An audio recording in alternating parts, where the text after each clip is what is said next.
These twins, who grew up together, are forced to separate at their father's funeral. The sister, Kaoru, inherits her parents' beauty. Her brother, Tomoki, inherits their kindness and honesty. Neither their uncle nor their aunt wants to take in both children. After discussing, each takes one child, forcing the twins apart. The sensible Kaoru knows that obeying is the only way they can survive. Kaoru says goodbye, Tomoki. Tomoki cries, "No, I don't want to." Ignoring Tomoki's struggles, their uncle drags him away. Kaoru can only watch with tears as her brother leaves. Tomoki keeps calling for his sister from the car. This separation may last forever. Seeing his friend's children torn apart, Mamaru can only feel helpless. Living under someone else's roof is full of hardship. Kaoru's cousin can't stand even looking at her. Kaoru hides in a corner, missing her brother. Tomoki also struggles at his uncle's house. The smallest mistake brings scolding. The timid Tomoki can only cry alone late at night.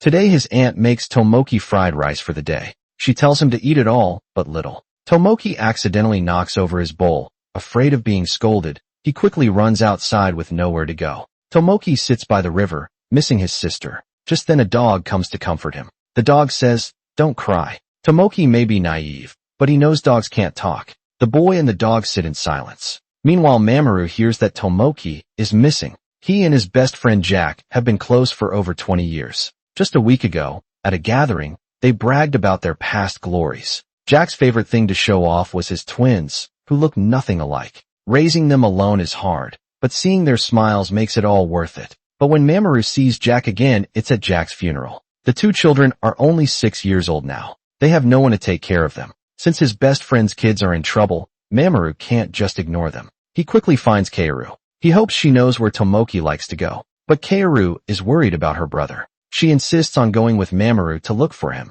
Maybe twins really have a special connection. Kaoru soon finds Tomoki sleeping inside a pipe. But when Mamaru tries to call their family, the two kids run away. They never want to be separated again.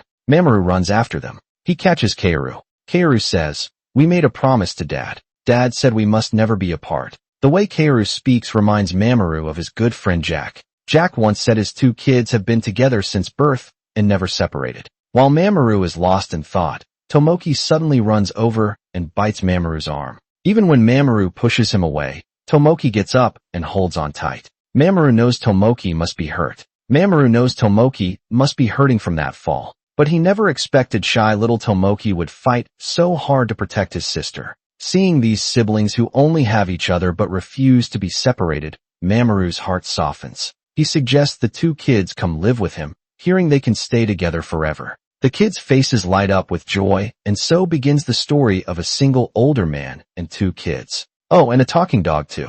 But when they first enter the room, the siblings are shocked by what they see. The place is small, but somehow still manages to be messy. Mamaru looks proudly at his messy home, quite pleased with himself. But the kids already worry about their future life here. To welcome his new guests, Mamaru brings out his prized mackerel can, but in a blink the dog eats it all. Left with no choice, they have plain rice with salt just for tonight. Used to tough situations, the kids, they aren't picky. As long as the siblings are together, even plain rice tastes delicious to them. But while answering a phone call, their last bit of food gets eaten by the dog again. This night becomes the most peaceful sleep they've had since their father died. The next day the two kids wait until Mamaru goes to work, then clean the house to surprise him. But their idea of cleaning is throwing everything dirty into trash bags. They even use their own bodies to mop the floor. When Mamaru sees the spotless house, he feels touched at first, but soon he notices something wrong.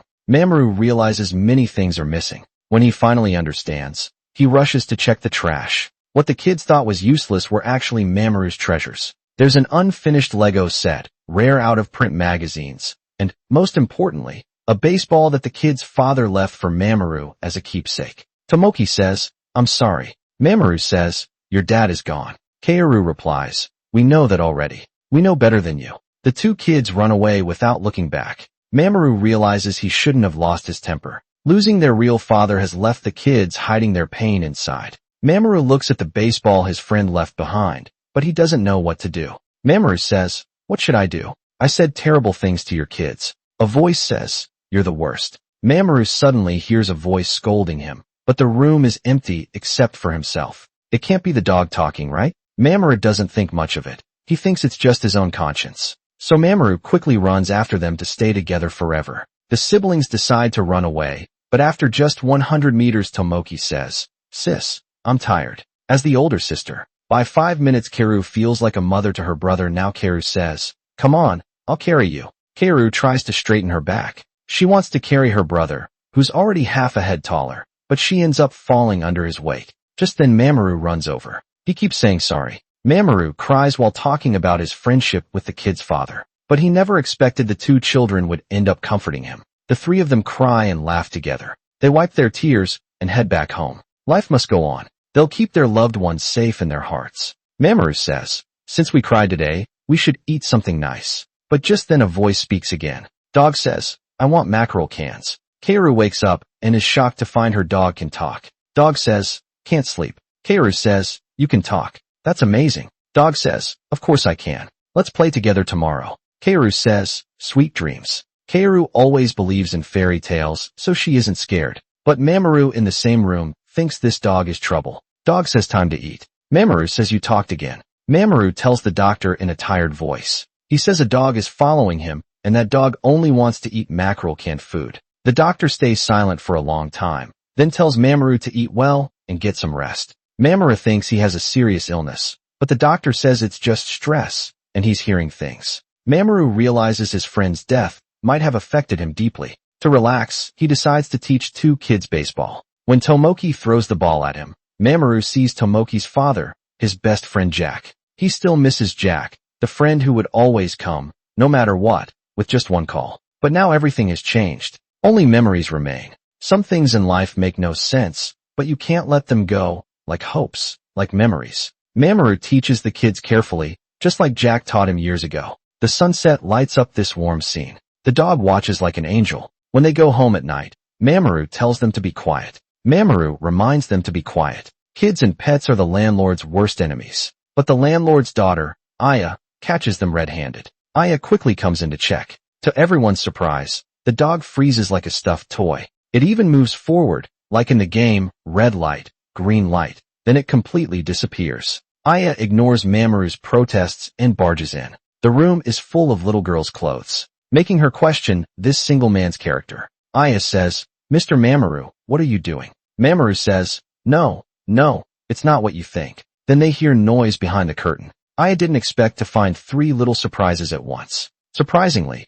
the landlord isn't shocked at all. The nightly thumping sounds already gave him the answer. Aya suggests Mamaru adopt the kids. It just means cooking 2 extra meals. But the landlord won't let his daughter make decisions for others. He knows better than anyone how hard it is to raise kids alone. Today the children's uncle comes to visit. He brings some clean clothes for them. Mamaru thinks the kids can stay with him a little longer, but the uncle says he'll take them back by the weekend at the latest. Mamaru looks very sad after hearing this. He doesn't understand why the two kids can't live together. But every family has its problems. If their father hadn't died, the uncle and aunt wouldn't even talk. Their mother left them when they were very young. She hasn't contacted them since. Mamaru wants to say more, but he knows he can't take responsibility for them. When Mamaru returns to the office, he gets a call from the police. The two kids are in trouble. In his hurry, Mamaru trips over his own feet. Kaoru's clothes fall out of his bag as his coworkers whisper. Mamaru doesn't know how to explain. Once people start guessing,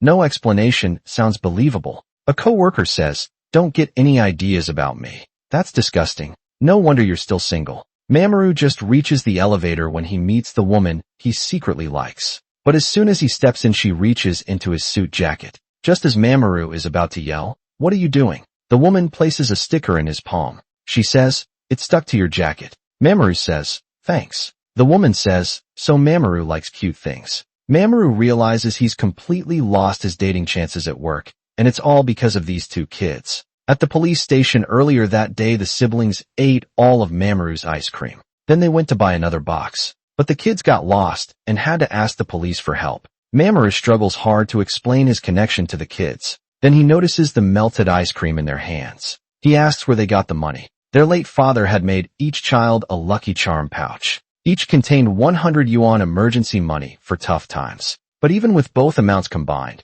they could only afford the cheapest one. Mamaru says, "Why are you doing this? We can't spend such important money." Seeing the two pitiful little kids, Mamoru's heart melts instantly. So he buys them ice cream and teaches them to write their names. Because everyone's name carries their parents' love. It stays with you forever. But Mamoru's words make Kaoru think deeply. Soon Mamoru notices something strange. Kaoru only practices writing Kaoru, but not her family name. Because Kaoru can't keep her original surname anymore. If Kaoru leaves with her aunt tomorrow, she'll have to take her uncle's family name instead. This is something Mamaru can't accept either. Why do family members become distant relatives when they grow up? Maybe because they start their own families and slowly lose contact. Their uncle and aunt never speak to each other, so the kids will hardly meet again. The two kids close their ice cream boxes, saving the sweetness for their goodbye day. Soon the day of separation comes. The siblings keep calling Mamaru's name. Their eyes are full of hope, but Mamaru can do nothing.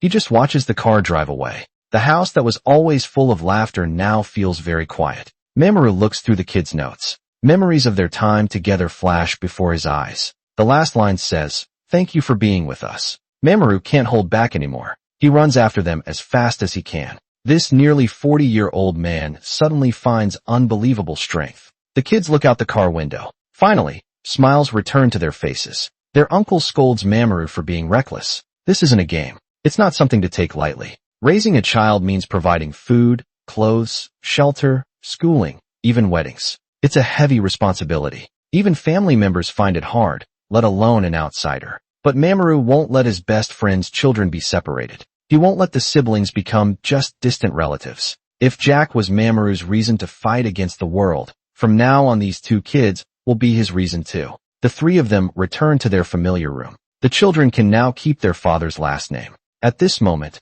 Mamaru writes down a promise with the siblings in his notebook. Kids should act like kids. Laugh loudly, cry freely. Don't hide your weakest feelings. This is Mamaru's rule. In front of the fancy backpacks at the mall, the kids' eager eyes show how much they love them. But when Mamaru checks the price, he can't believe it. 2 backpacks cost 90,000 yen. The salesperson keeps praising the backpacks endlessly, but Mamaru doesn't listen. "Give me 5 seconds to think," he says. He grits his teeth and stomps his feet. After shouting twice, he bravely takes out his credit card. "Installment plan," Mamaru says firmly. "As many installments as possible." Tomoki is overjoyed, but Kaoru, the mature older sister, knows Mamaru is struggling to make things easier for him. Kaoru says she wants the sold-out pink backpack. This way, Mamaru only needs to buy one for Tomoki. To avoid making Mamaru suspicious, Kaoru smiles and tells him, "You can buy me a pink one later, when it's available." Raising twins is much harder than it seems.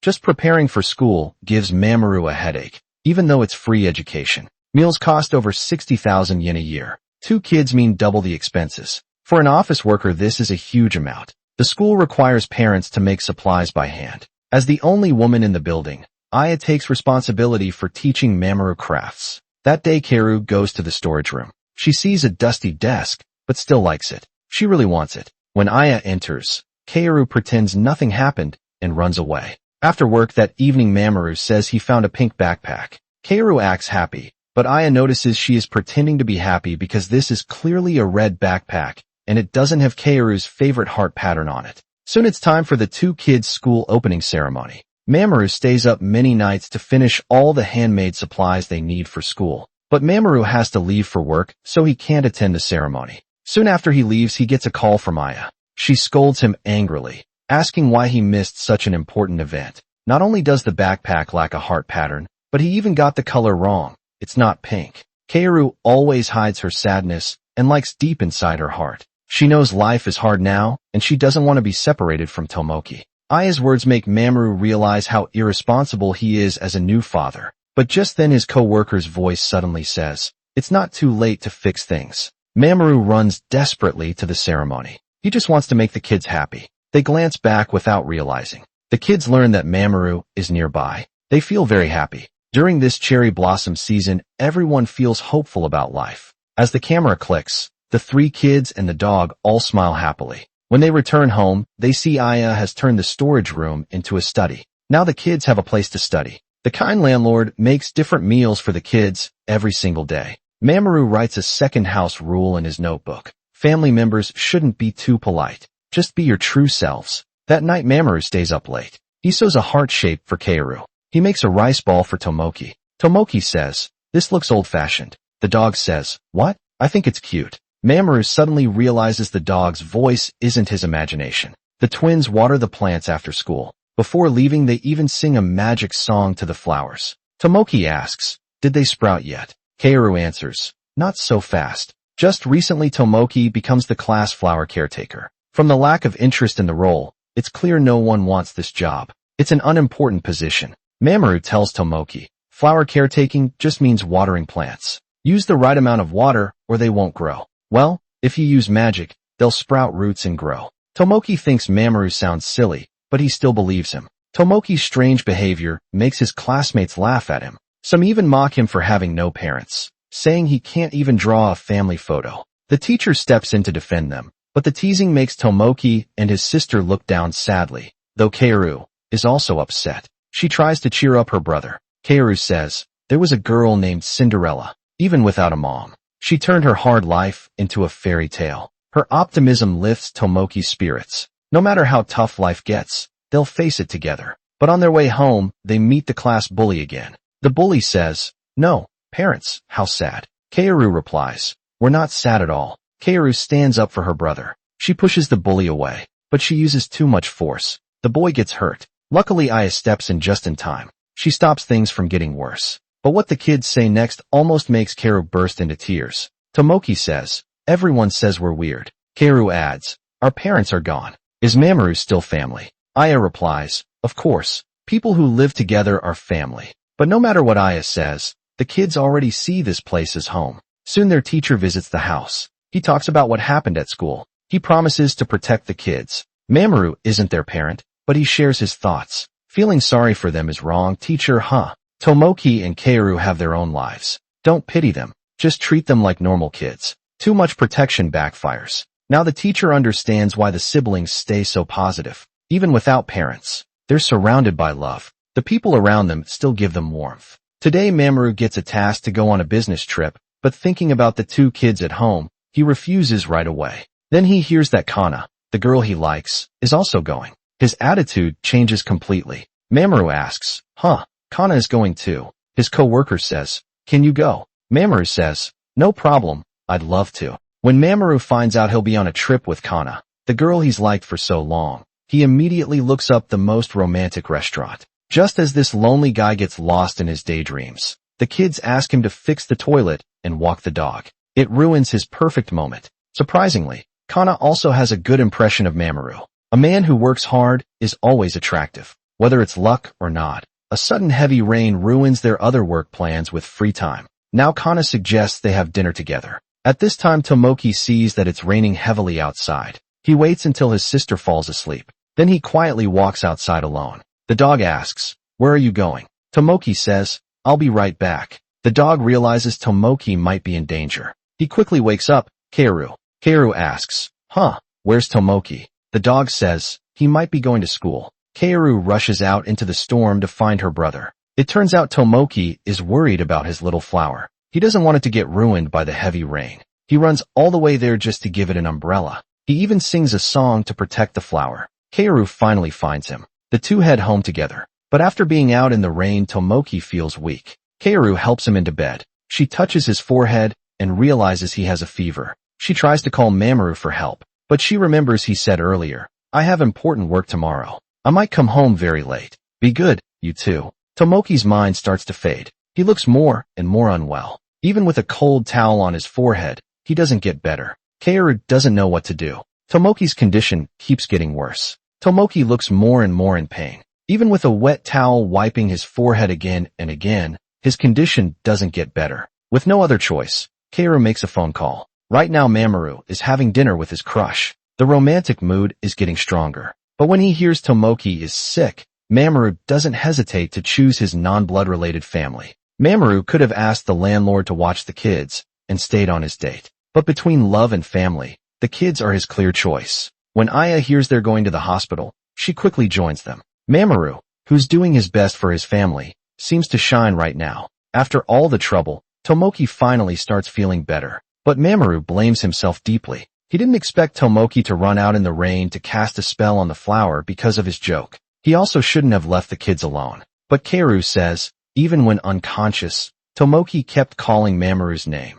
That's how he shows he accepts him as family. When Tomoki wakes up, the first thing he does is thank Mamaru, because Mamaru didn't lie to him. After the magic spell, the little flower really starts to grow. Tomoki says, "I don't have parents, but I'm happy as long as Mamaru is here." At this moment Mamaru can't hold back his tears. Mamaru, who always felt like a failure, finally feels needed for the first time. Maybe this is what being a father feels like. Soon Tomoki recovers completely. Mamaru writes down the third house rule: wash your hands and mouth often to stay healthy. But suddenly Mamaru's vision goes dark. He faints and falls to the ground. Kara shouts, "Mamaru, Mamaru, Mamaru." At the hospital, they learn he has mumps to protect the kids from getting sick. Aya clears out the storage room for isolation. When Mamaru's mother hears her son is sick, she rushes from the countryside. She's shocked to see 2 kids in the house. When she learns Mamaru adopted Jack's children, she gets very angry. She says, "You can't even take care of yourself.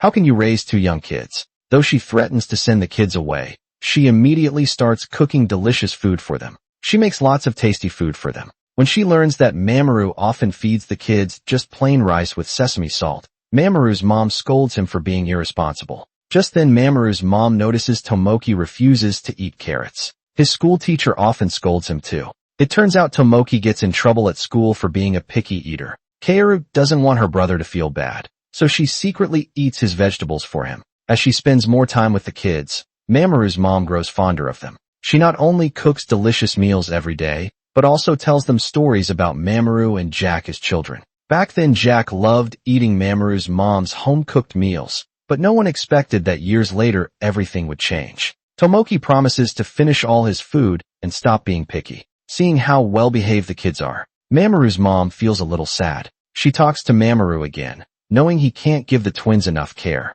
Mamaru doesn't have to live this hard life, but with 2 kids to raise he can't even pursue his own happiness. Not many girls would want to accept such a heavy responsibility. Mamaru understands his mom's worries, but he still can't give up. The next day, Mamaru's mom takes the kids to visit Jack's grave. Standing before their father's tombstone, the siblings share their wish. They want to stay with Mamaru forever. They never want to be apart. "We'll love Mamaru just like we love Dad." Hearing the children's words, Mamaru's mom bursts into tears. She realizes that in their hearts Mamaru has already become their father. Meanwhile, when Aya learns that Mamaru's mom wants to send the kids away, she can't focus on anything. She doesn't want the siblings to be sad. She admires Mamaru's courage too. So Aya makes up her mind to talk with Mamaru's mom. She lies and tells her that she's dating Mamaru and plans to raise the 2 kids together. Just then someone knocks on the door. A woman says, "I'm Mamaru's fiancé. My name is Kana." Now things get really complicated. It turns out Mamaru asked his co-worker, Kana, to pretend to be his girlfriend to fool his mom. Actually, when Mom sees the awkward looks on both girls' faces, she already guesses the truth. So Mamaru's mom decides not to push him. No matter what choice Mamaru makes, she'll always support him quietly. But between the two, Mamaru's mom says she likes Aya a bit more. Soon Mamaru's health improves. His mom decides it's time to go home. On the way to the station, Mom thanks Aya for everything she's done for Mamaru. Aya says it was actually Mamaru who showed her more warmth in everyday life. Mom says, "Please take good care of each other." Aya replies, "We will." That same day Mamaru writes his 4th rule: eat everything without picking. Finishing your meal is the best way to thank the cook. Meanwhile, observant Kara notices Mamaru looking more tired lately. He works late every night to help ease his burden. Kaoru wakes up early to make porridge and eggs, but she didn't expect cooking to be so hard. She not only gets Mamaru's papers wet, but the frying pan starts smoking too. Mamaru doesn't complain at all, but Kaoru knows it was really dangerous at school. John, who always bullies her, doesn't hold back. John says, "Too bad, you've become Mamaru's burden. He's going to abandon you." "Mamaru isn't family anymore," Kaoru shouts. That's not true. John's words make Kaoru extremely angry, but while chasing him, John trips and scrapes his knee. Mamaru rushes to school and makes Kaoru apologize without asking why. Even though the teacher says both are at fault, Mamaru still bows deeply for her. The next day Kaoru refuses to go to school. Because of this, they have their first big fight. The landlord tells Mamaru, even if she's young, you can't ignore her feelings. When she pouts or gets mad at you, it means she truly sees you as family. After crying all day, Kaoru asks again what family means. Aya says, "You are family." Aya says, We're family because we live together. Kaoru asks, can we really stay together forever? At this moment, Aya understands Kaoru's worry. They aren't related by blood. If they ever separate, how can they keep their bond? At work, Mamaru gets a call from Aya. Aya explains why Kaoru is upset. Kaoru is afraid that without blood ties they might one day drift apart.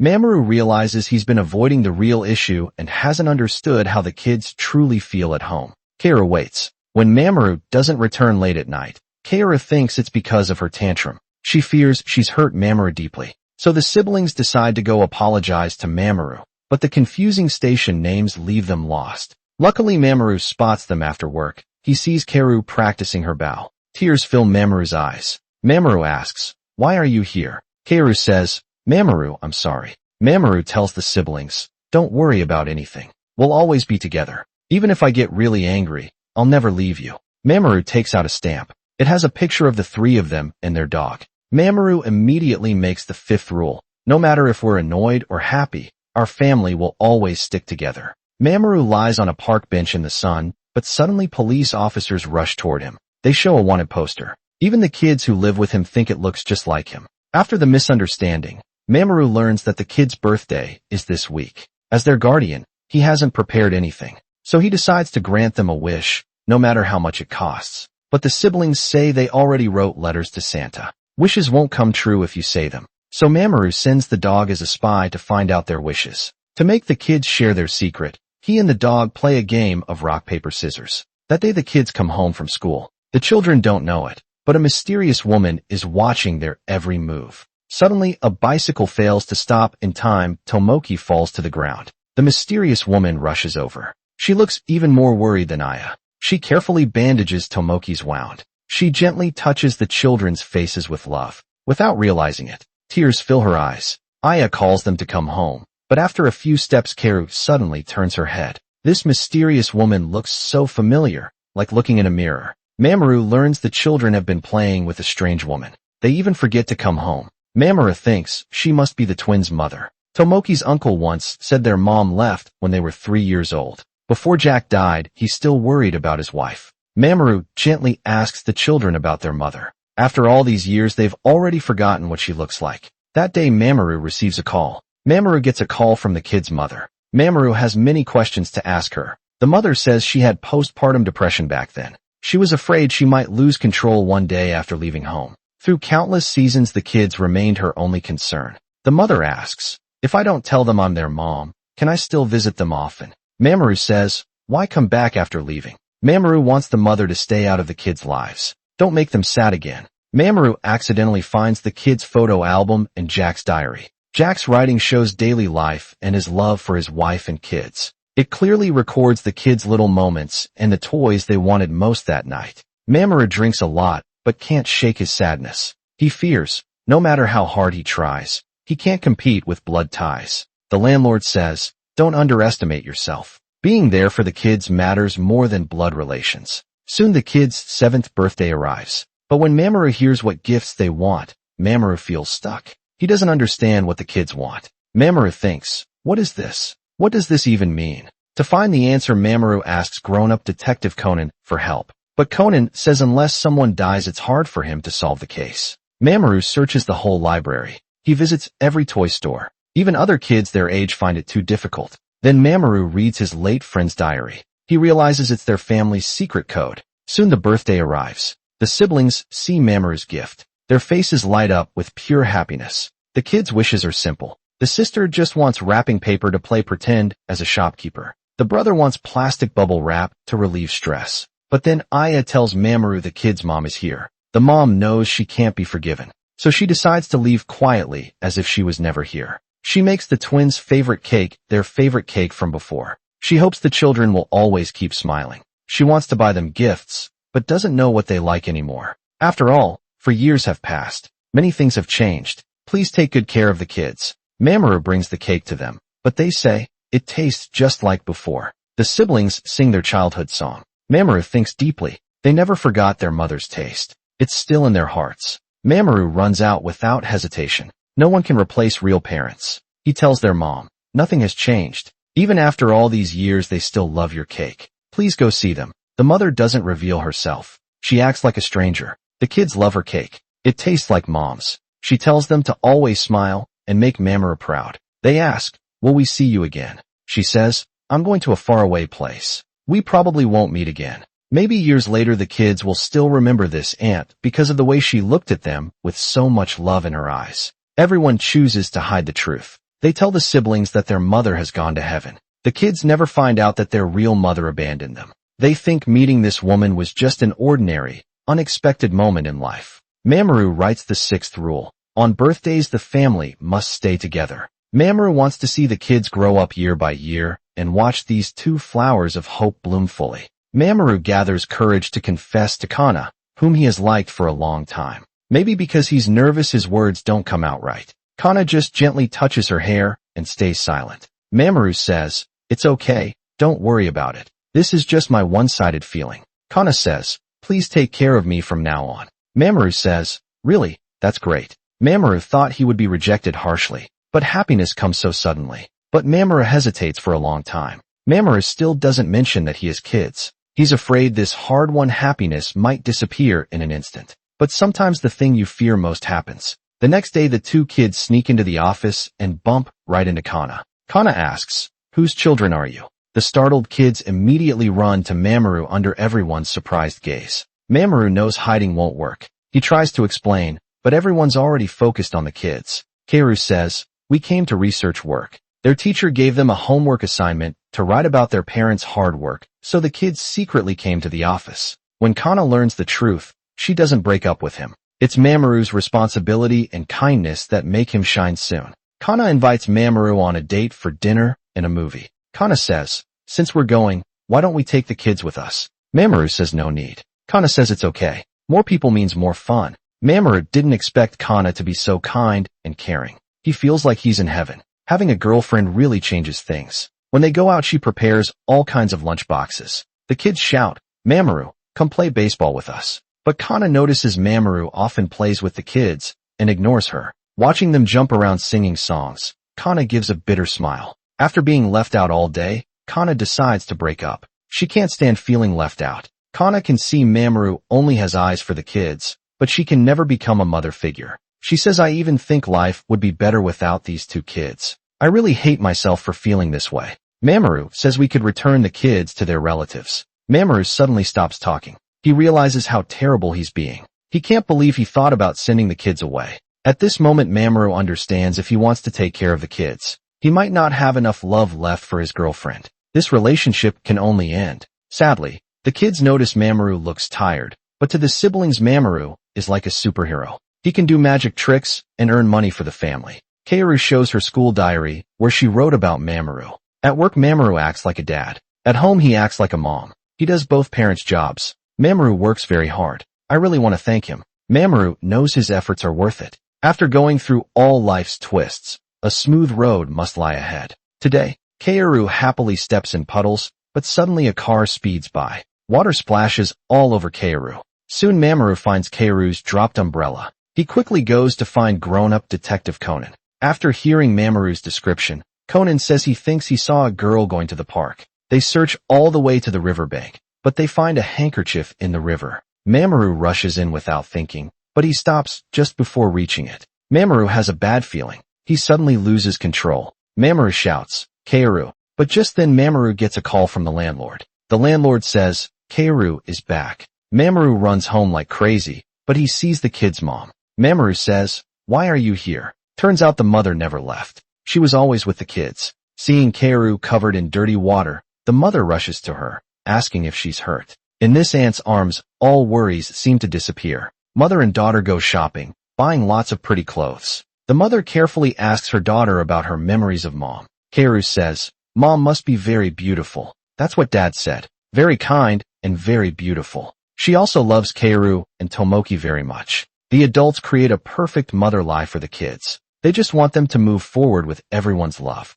But when Mamaru sees his real mother again, he stops smiling. Kaoru says the aunt bought many things for them. Please don't be mad at us. Mamaru says, leave now. Get out. This is the first time Mamaru gets angry. Everyone freezes in shock. Mamaru doesn't believe a mother who abandoned her kids can change her heart. He also doesn't want the kids to leave him. Kaoru doesn't understand why Mamaru hates this aunt. She seems to really like them. Kaoru says, "Aren't you her friend?" Mamaru says, "You can't see her." Tomoki says, "Mamaru, you're weird. Even if I'm weird, you still can't see her." Kaoru didn't expect Mamaru to react so strongly, but she can't understand his feelings as they keep pushing each other. Mamaru angrily shoves her away. Kaoru says, "I hate you, Mamaru." Kaoru runs back to her room crying. Without realizing it, she starts missing that aunt. Mamaru thinks he's being too selfish. Even letting mother and daughter meet once is something he can't accept. But Mamaru just wants to stay with the kids forever. From that night on, Kaoru stops talking to Mamaru completely.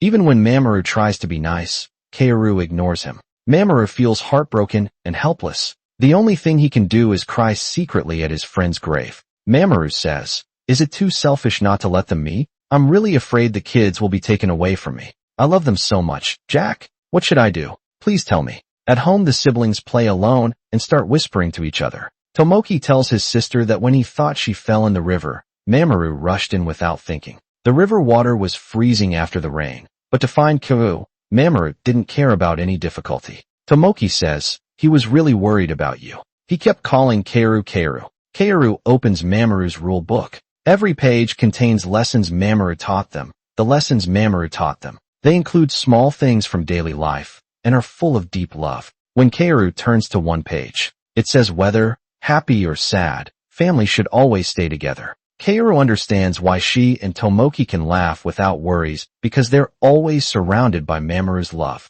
The siblings hide in their room, planning a secret surprise. When Mamaru returns home, the house is strangely quiet. Thinking they're bored, he takes a nap. He wakes up to find a gold medal hanging around his neck and a letter on the table. The kids thank Mamaru for being there. Just having him nearby makes them feel safe without words. "You're not our dad or mom, but we love you most." Mamaru runs to the riverbank where the twins first ran away from home. Mamaru says, "This is my first gold medal. I really love it." The kids tell Mamaru it's Father's Day, so they specially want to say thank you to Mamaru. "Thank you for putting up with our mischief. Even when life is hard, you still smile." The three of them hug each other. Their hearts are full of hope for the future. Mamaru understands that the kid's mother coming back doesn't take away their love for him, and true feelings can't be broken by anything. The family looks at the dreamy sunset. They watch as the setting sun makes the city glow. After the warm and romantic evening, the moon always rises above the trees, and at this moment the whole world feels extra gentle.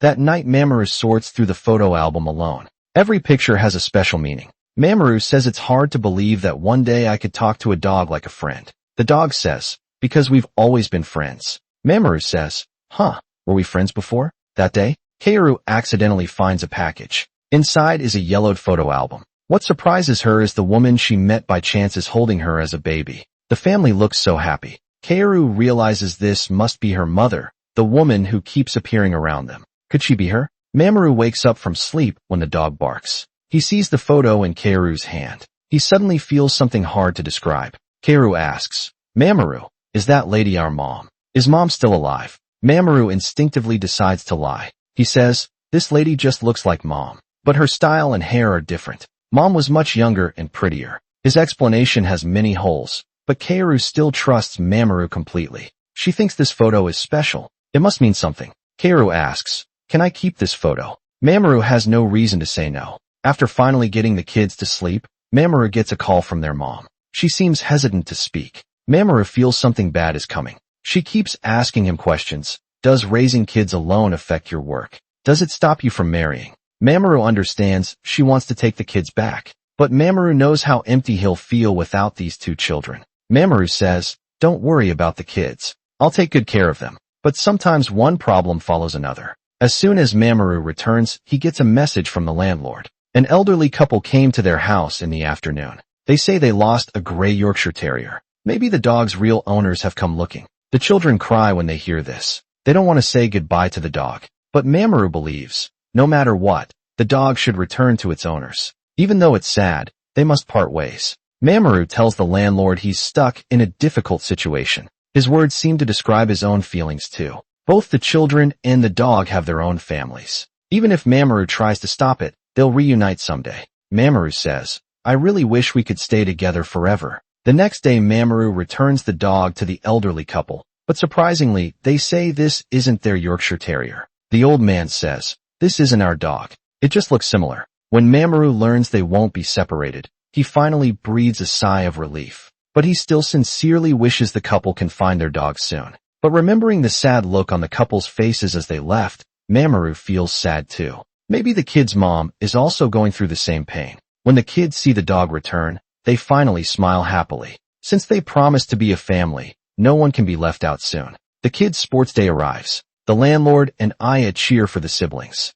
But then Mamaru spots the kid's mom. She clearly notices him too. Maybe, seeing Mamaru's helplessness, the mom quickly turns to leave. Mamaru knows she still deeply loves her kids, even after all these years. She says, "I never stopped thinking about them. These 4 years I regretted it every day. Maybe I was too harsh. Maybe she has her own struggles." So Mamaru rushes after her. Mamaru says, "We made too much food. Aya cooked too much. We can't finish it. Would you like to join us? Don't let it go to waste." Maybe the kids want you to cheer for them too. But no one expected that. Kaoru, while dancing in the group performance, suddenly sees her mom return. Kaoru forgets the dance moves. She looks confused for a moment. She loses focus and can't keep up with the rhythm. Mamaru doesn't want Kaoru's hard work to go to waste. He quickly runs in front of the kids. He starts dancing, without caring how he looks, with Mamaru leading. Kaoru finally catches the rhythm again. Seeing this, their mother looks very happy. Maybe Mamaru really is someone they can trust.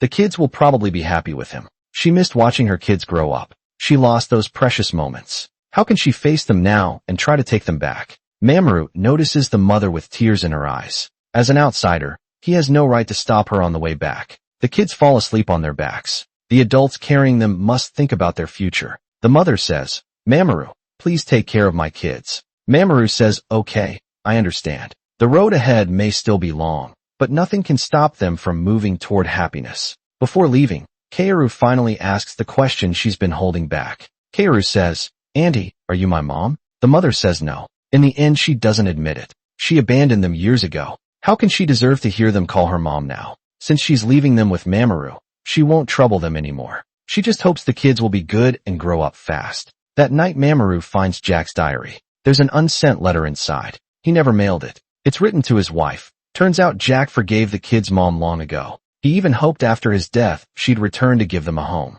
Now Mamaru understands everything he's done goes against his friend's last wish. He even tore apart the kids and their mother. He runs out like crazy, yelling to let out his feelings. At his lowest moment, Mamaru unexpectedly finds Aya. He pours out all his troubles and frustrations to her. Aya says, "You'll feel lonely without the kids, won't you?"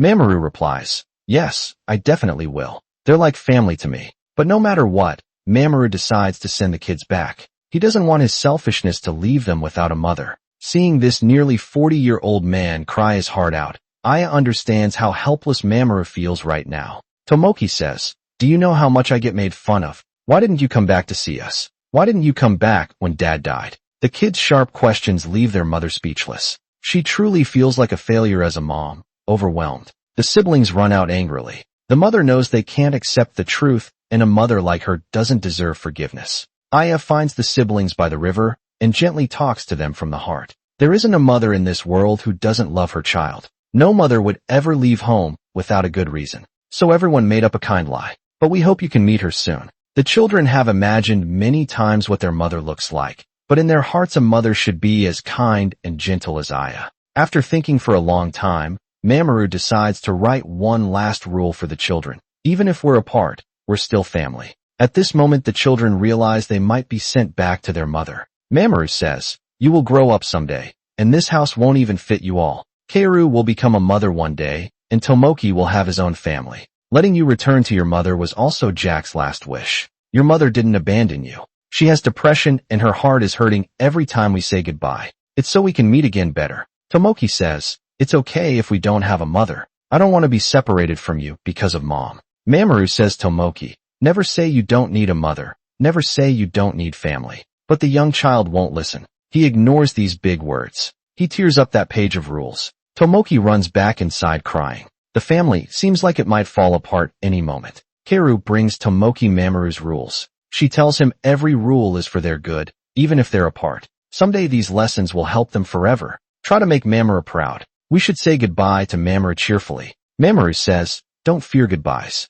No matter where we are, we'll always be family. They hug each other tightly. That night the kids tell Aya, if we leave Mamaru, please take care of him. They say the same thing to their dog too. The kids already see Mamaru as their dad. They dreamed of spending many seasons together, but now goodbye is coming. At their last meal the kids eat slowly, maybe because the time to say goodbye is getting closer. They want to hold on to every moment they have together. Mamaru leaves the siblings with their mother. Mamaru tries to stay calm. He shouts, don't forget our promise. As the bus drives away, he looks like a father watching his children leave. Every place Mamaru goes, he remembers his time with the two kids. He only lets his tears fall when the kids can't see him. Their journey had laughter and confusion, joy when they were together and sadness when they parted. But every memory with the kids is precious to Mamaru. Meanwhile, the kids finally call her mom for the first time. They keep comforting her too. We didn't know you were sick, Mom. If you get sick again, we'll fight it together.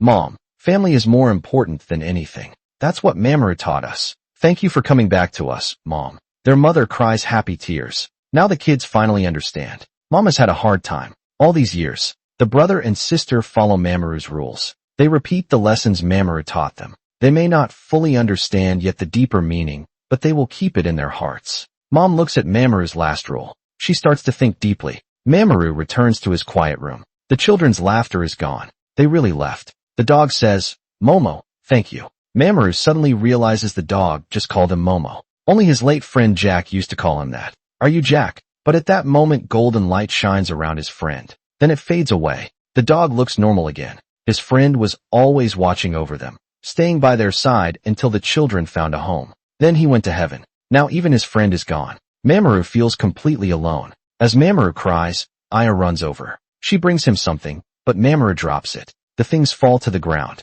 Their hands touch by accident. Both of their hearts beat faster. Suddenly the kids come back. Their mom realizes she can never replace Mamaru in the kids' hearts. Keep living with him. Just like Mamaru said, family can be far apart, but distance doesn't matter. She promises to try harder to be their mom and make them love her again. Soon everything goes back to how it was before. The family enjoys happy times together under the warm, lazy sun. The only difference is the dog never talks again. Mamaru feels complicated as he tries to explain something to the kids. Suddenly Momo speaks. We'll be late if we don't go now. What nonsense, Momo. During summer break Mamaru takes the kids to his friend Alex's grape farm. Alex has twin kids the same age as Keru and the others. Alex tells Mamaru the grape business hasn't been good these years, so his wife Emma wants to give up the vineyard. She plans to move the family to the city. Mamaru wants to discuss solutions with his friend, but then he gets a call from Aya. Their landlord suddenly fainted. Now Aya is alone. She doesn't know what to do. Mamaru decides to go home immediately. He leaves the kids in the countryside for now. He thinks the siblings might miss him, but the kids are actually happy. They jump with joy. They meet another pair of twins. They become friends. After a fight, they form a team called Grape Warriors. Country life is always colorful and peaceful. City people should try a bowl of slow-cooked porridge here. It might give you a new feeling you've never had before. This small village takes only 30 minutes to bike around. It has beautiful mountains and rivers. You can hear the wind sing and see clear water. There are tall bamboo trees too. When the spring breeze blows, the mountains and fields are filled with the scent of flowers, just like in the songs they often sing. The distant northern lights have also appeared in the village, but no one knows if it's just the glow of sparklers in the children's hands. At night, after meals, the elders love to tell stories about spirits and monsters. They describe the unknown world as vast and mysterious. A kappa lives in the river at the village entrance. Isn't that amazing? Keru asks, Hey, Grandma, can the kappa grant wishes? Grandma says, Shoo, that's a secret. But just as the kids cheer excitedly, Alex scolds them and forbids them to go there. The river outside the village is deep and dark. At night, the children hear Alex and Emma arguing loudly. They fight over whether to move to the city. The disagreement gets intense. Emma believes city life offers better living conditions and education, but Alex wants to stay and tend the orchard. It was once the family's pride. The kids say their mother works hard every day to give them a better life. She never stops trying. But then family problems start growing. The couple never smiles anymore. Keru says whether they like or dislike each other, they're still family. Tomoki says this is the rule Mamaru made. Meanwhile, Mamaru arrives at the hospital, but when he gets there he finds the landlord only hurt his back. Aya feels very sorry. She thinks she wasted Mamaru's time and the kids' trip. That's great. Are you sure it's not life-threatening? You really scared me. I didn't expect Mamaru to care so much about her father, and this man's actions completely win her heart. Late at night, she brings Mamaru food and tries to show her feelings for him. I'm so happy you came back right away. Really happy. But Mamaru is totally clueless. He doesn't notice anything. Even the dog gets frustrated and scratches its head. The dog tries to bring them together. After a while, Aya feels something cold on her back. She turns and sees the dog brought a snake, almost fainting in shock. The two, who were still a bit shy, suddenly hug each other. As for whether it's a toy snake, it doesn't matter anymore. Even though Jack is now a dog, he's still Mamaru's best friend. The next day, Mamaru picks up the siblings from the countryside. They bring back many gifts. Most importantly, they give Aya and Mamaru matching couple keychains. Both blush instantly. That day, Mamaru accidentally meets Emma. He learns she took the kids back to her parents in the city. Her husband and mother-in-law chose to stay in the countryside. Mamaru knows everything Emma did was for the kids. So no matter how he tries to stop her, it would seem selfish. The kids think hard together and decide to ask the Kappa for help. They steal the landlord's cucumbers to use as bait for the Kappa. But their trap would only work on grown-up Detective Conan. The Kappa is nowhere to be seen.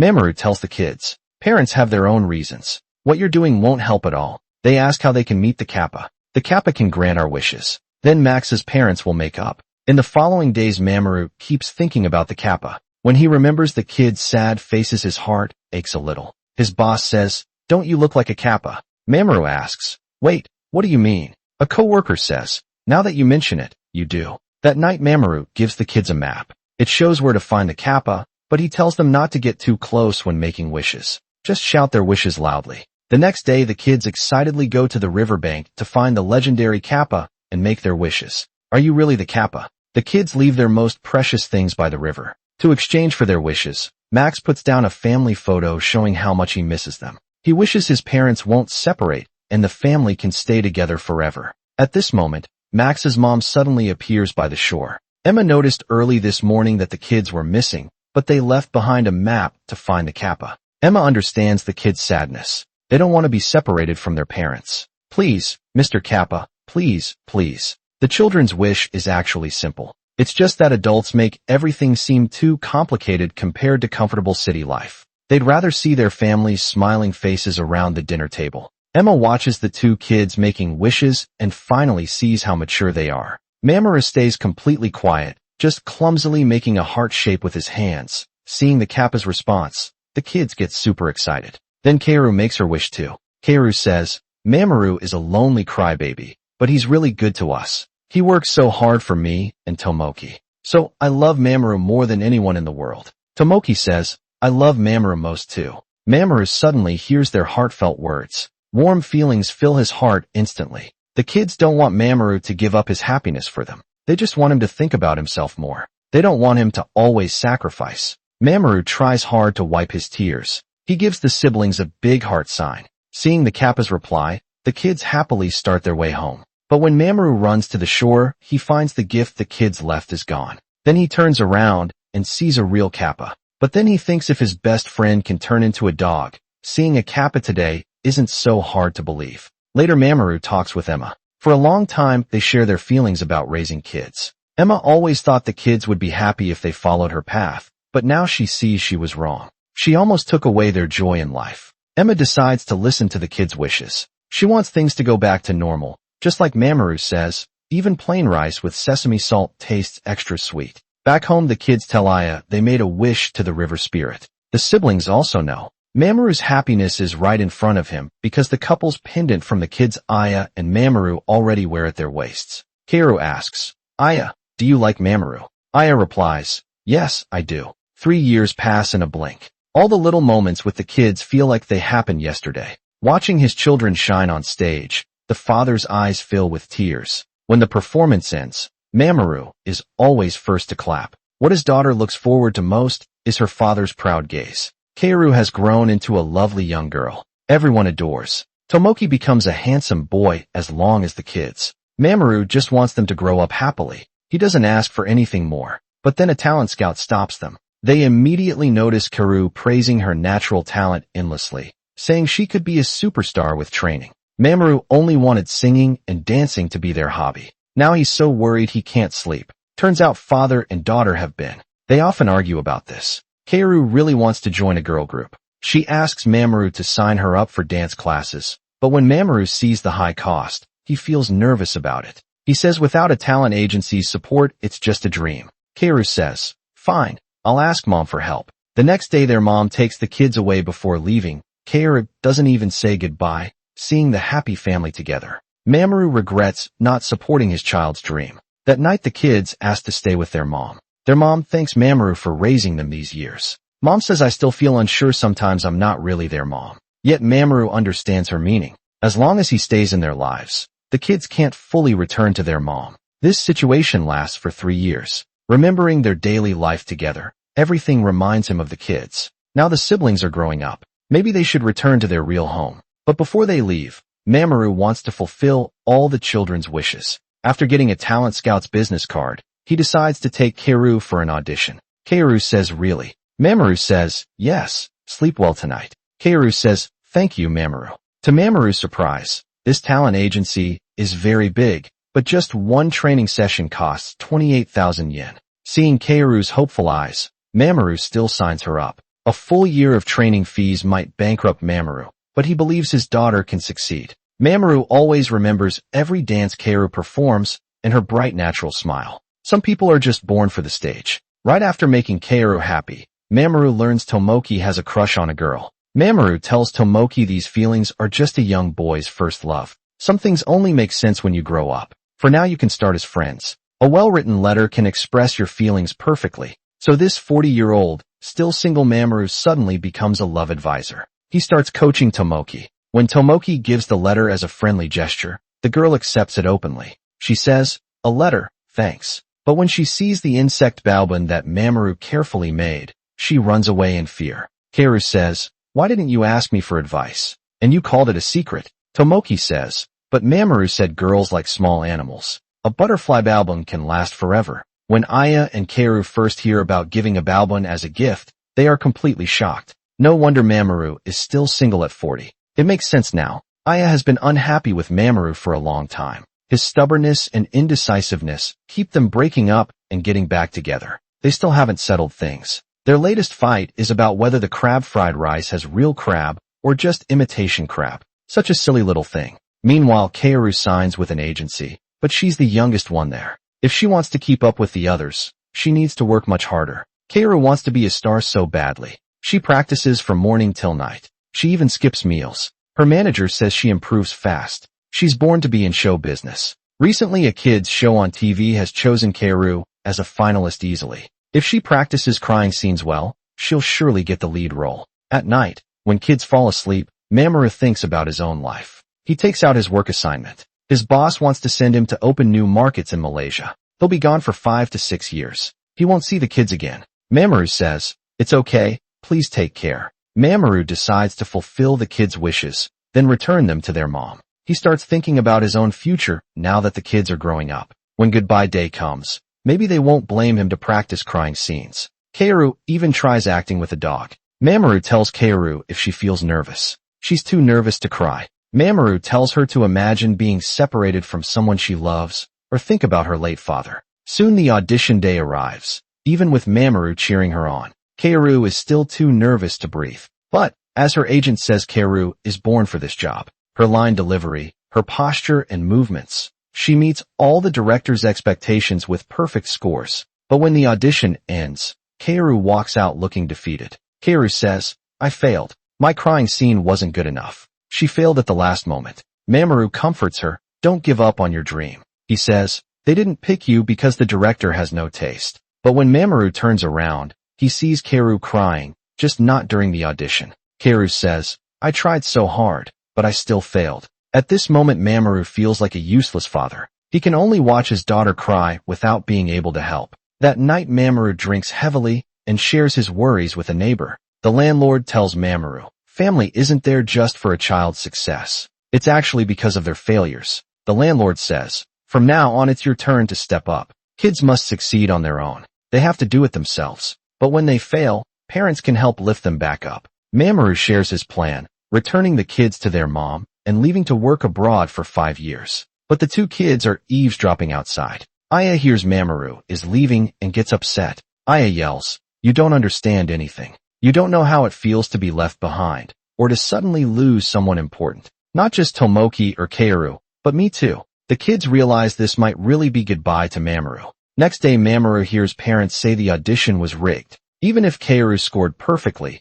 she was just there to make others look good. Mamaru confronts the agent, who blames Kaoru for not trying hard. Mamaru snaps and fights the agent. He can endure any hardship himself, but his children must never be treated unfairly, because he knows better than anyone how hard Kaoru worked for this acting role. Because of Mamaru's outburst, Kaoru gets kicked out of the company. His daughter doesn't blame him when she returns, but the family stops talking to each other. Maybe he really doesn't deserve to be their father. The next day, Mamaru gets called to Tomoki's school. Surprisingly, gentle, Tomoki might get expelled. Some bullies found letters Tomoki wrote to a girl. They publicly humiliated her, and Tomoki couldn't take it. He fought them to defend her. Now the bullies' parents demand Tomoki's expulsion as punishment. Helpless Mamaru kneels and apologizes. Mamaru says, "My Tomoki hurt your son. I'm truly very sorry." But Tomoki gets angrier and runs away without looking back. After finally handling the school issue, Mamaru visits Kaoru's agent again. He begs for his daughter's training to continue. Mamaru says, "Kaoru really loves acting." The agent asks, "Then why did she laugh during the crying scene?" She didn't cry at all. In fact, she laughed happily. It turns out Kaoru laughed during her crying scene. This is the real reason she got rejected. The agent turns to leave, but Mamaru blocks his way for his child. He kneels down again. He keeps begging the agent. He just wants Kaoru to be forgiven. But the agent gets annoyed. He calls the police and Mamaru gets arrested. Luckily, Detective Conan knows Mamaru well. He doesn't give him trouble. Instead, he brings up something else. Conan says, "I've seen Tomoki getting bullied by kids, and he never fights back. But now he's starting fights at school. There must be a reason." Now Mamaru understands Tomoki has been bullied so much, and he never understood him. Tomoki must feel so helpless. When the siblings get home, they hear Mamaru was arrested. Aya wants to go get him together, but Tomoki is still angry. He says he doesn't want to see Mamaru again. Kaoru tells Tomoki everything Mamaru has done. He does all this because he loves them so much. Maybe because they'll soon be apart. He wants to do more to make up for it. Now, when Mamaru feels worst, only the siblings can comfort him. Aya says, "Let's go get him together." The dog finds Mamaru first after he's released. Mamaru's eyes are full of sadness. He thinks he's failed as a father. He tried so hard, but couldn't make them happy. The dog says, "Kaoru and Tomoki are growing up well, thanks to you, my good friend." Just then Aya brings the kids to find him. Tomoki decides to tell Mamaru the truth about why he hit someone. A bully made fun of his letter in public, the letter he and Mamaru worked on for days. Tomoki says, "I'm used to being laughed at, but I won't let them laugh at you." Mamaru never expected Tomoki to care about him this much. Tears fill Mamaru's eyes, seizing the moment. Kaoru explains why she laughed during her interview. But the most important crying scene is about fathers. It's about the theme of fatherhood. But Kaoru's real father passed away when she was 6. At that time, she was too young to understand. Her memories of having a father seemed to begin when she met Mamaru. From that moment on, the siblings didn't feel lonely after their father's death. Instead, they felt happy because Mamaru came into their lives. As long as they're with Mamaru, it doesn't matter if the sun goes down, because what keeps children warm isn't just sunlight. Mamaru doesn't have fatherly poems, but he has his own special rules. These rules might seem strict, but they're actually for protection. Thinking carefully, Mamaru didn't give them much, yet he gave them everything. When Kaoru thinks of this, she laughs during the crying scene. At this moment, she decides to give up her dream of becoming a star, because being an actor means traveling all year for filming. This would mean being separated from them. The children show their diaries filled with memories from the past 4 years, for words they couldn't write. They drew pictures. Instead, Kaoru draws herself. She imagines how she will look when she grows up and gets married. She hopes Mamaru, as her father, will walk her down the aisle. Tomoki wants to become a scientist who makes Mamaru proud. He promises to give all his trophies to Mamaru. Kaoru says, "Mamaru, I don't want to be apart from you. I want to stay with you forever." Over the past 4 years, Mamaru has watched the children grow. He has become the light in their lives. Raising the kids alone, Mamaru has faced chaos and struggles. He has felt lost and helpless too. As one generation fades, it paves the way for another's bright future. After all, Everyone has had carefree days of youth and dreams of freedom. Now Mamaru shields the kids from storms, but also stands with them in the rain. In places the siblings can't see, Mamaru quietly bears the weight of the world. He lets them stand on his shoulders so they can see the world as a beautiful place deep down. The siblings know Mamaru loves them in his own way. Simple, yet deeply meaningful. It's like the sunset painting the evening sky, red, bright, beautiful, and touching. Mamaru takes out his old diary. On the last page he writes one important sentence: a family should face hardships together. The next day Mamaru decides to be brave. He takes out a love letter he wrote all night, but all his feelings fit in just 2 lines. Mamaru says, "Aya, I like you. Will you be my girlfriend?" Aya says, "I'm sorry." Mamaru says, "Oh, that's okay." Aya says, "I only want to marry you." Mamaru and the kid's story ends here, but their happiness continues as long as they keep their loved ones in heart. Travelers won't feel rushed. Lonely people won't feel the road as long.